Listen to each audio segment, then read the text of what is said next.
Hey, it's Dave from Chaos Guitars. I wanted to take a couple minutes to talk to you about the new article that we just put out on gain staging. So we did this cool article on gain staging. It's something that a lot of people talk about. I hear it online all the time, and I hear people describe it, and sometimes I'm like, I don't even know what they just said to me, because they throw all these terms at people that, recording terms and all kinds of stuff. And half the time you're like, the fuck did you just say? So I wanted to break it down into simple terms that anybody can understand, because it is really important within your rig and within pretty much everything you do. And I see a lot of problems caused by this. And throughout my entire career, when I started in music, none of this was talked about. This really kind of wasn't even a thing. I'm sure it was, but it was something engineers worried about and recording, studios worried about and stuff like that. It wasn't what musicians worried about. So now with all the advancements in pedal boards and all the digital gear and everything, it's something you really have to be aware of. And it's relatively simple when you break it down and look at it stage by stage. It's really a simple thing to get into. So it's kind of funny, because for some reason in my head, every time gain staging comes up, I have this kind of flashback from when I was in grade school. And I went to Catholic grade school, and that's a whole other story that we won't get into. But I always took music classes because music was always in my life. And I remember taking a music class when I was, I don't know, probably third or fourth grade. And I had this horrendous music teacher who was, just an a-hole.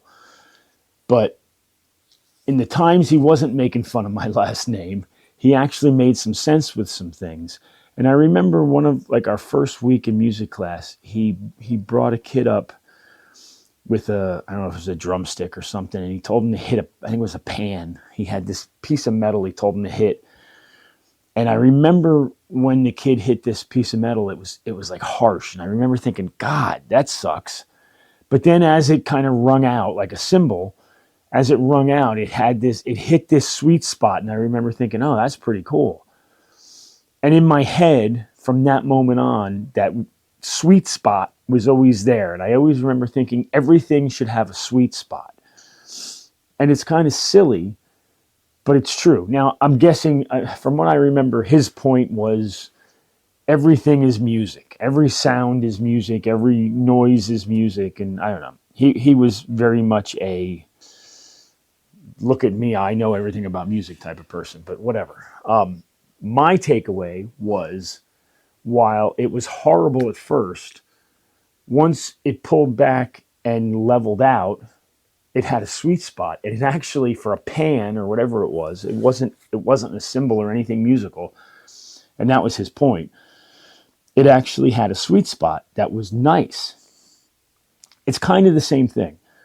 So all your pedals, your amp, everything has a gain, right? So your gain is your input. It's your signal coming in. And we go watch people play, and I'm always looking I love to listen to the music, but I also watch. I watch how people play. We went to see a band last night, and we were watching the bass player, because he was playing up on the bottom, where his picking hand was up on the bottom of the neck. And I was like, well, that's really interesting. So I'm always watching different things. And I always watch pedal boards. And I see, what pedals the guys have. And I don't myself use pedals, but I like to see what everybody's using, and I watch, and I like to see the settings, and because I'm into all that.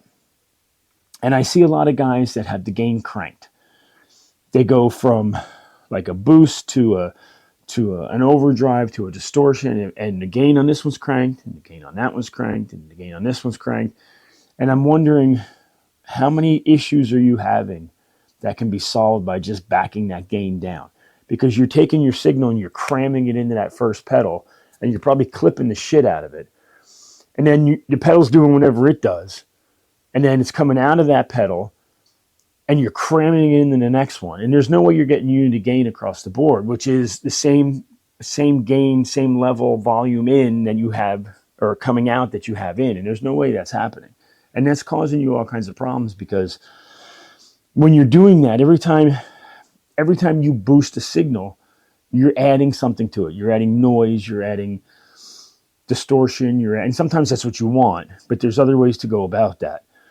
So you're adding garbage. So the more garbage you're adding, the more crap you're getting out. And I compare it, when I hear it in my ear, my brain translates it to, like, I had multiple occasions I've had a guitar in the shop with, complaints of it just sounds horrible, it's too distorted, or whatever.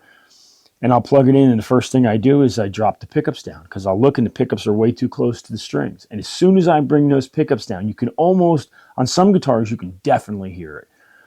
On most guitars, you can pretty much hear, you'll hit that sweet spot when they're just far enough away from the strings that everything kind of levels out, and the saturation and the volume and everything is right where it should be. It's not too much, it's not too little. Your sustain is good. And it's the same thing with pedals and with amps and anything with a gain. It's the same thing. On the digital rig that I'm running now, there's the distortion pedal I have set up in there. My gain is at like 1. It's almost completely off.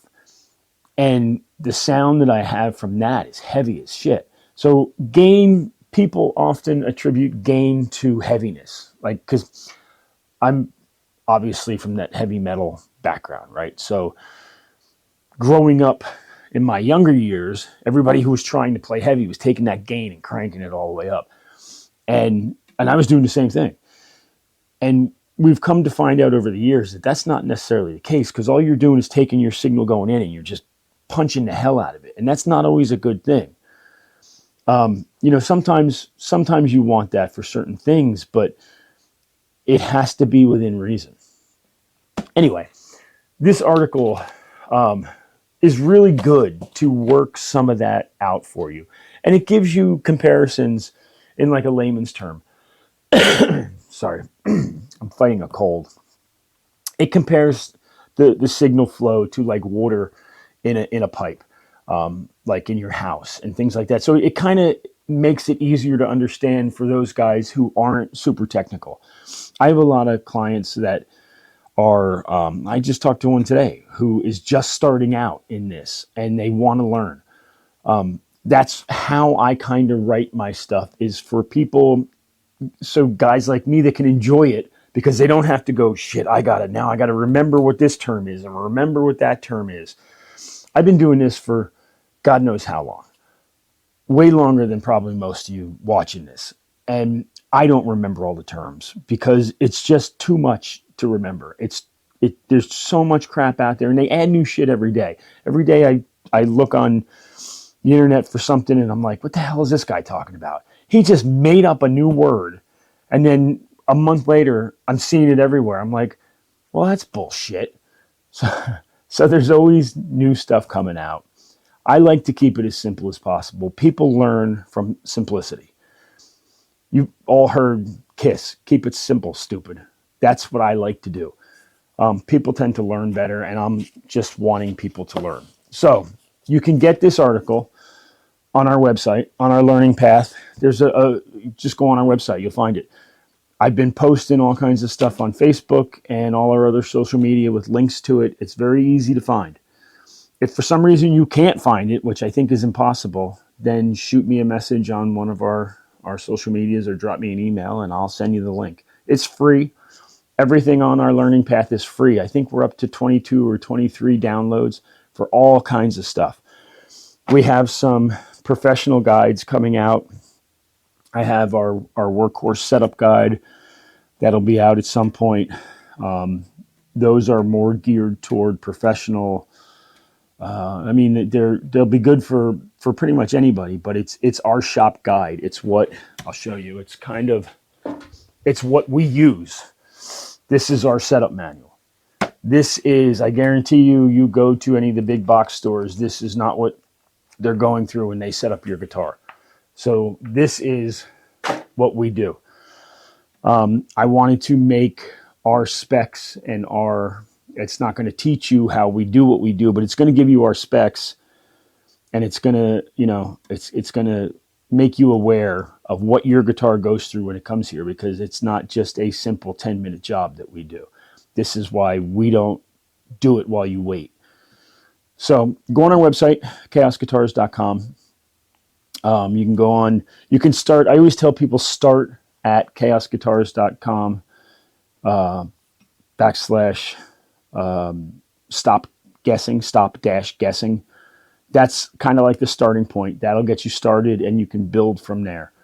But either way, just go on chaosguitars.com and then you'll see the link for Learning Path. That'll get you where you need to go. So go check out the article. I think it's pretty good. It's very helpful. I've seen there's been a good amount of downloads of it so far. So I hope it's useful to everybody, and I hope it clears some things up. And if you have questions, shout them out, and maybe we'll do another video or something to answer some of those questions. Thanks again for joining us, and I hope all this helps you guys.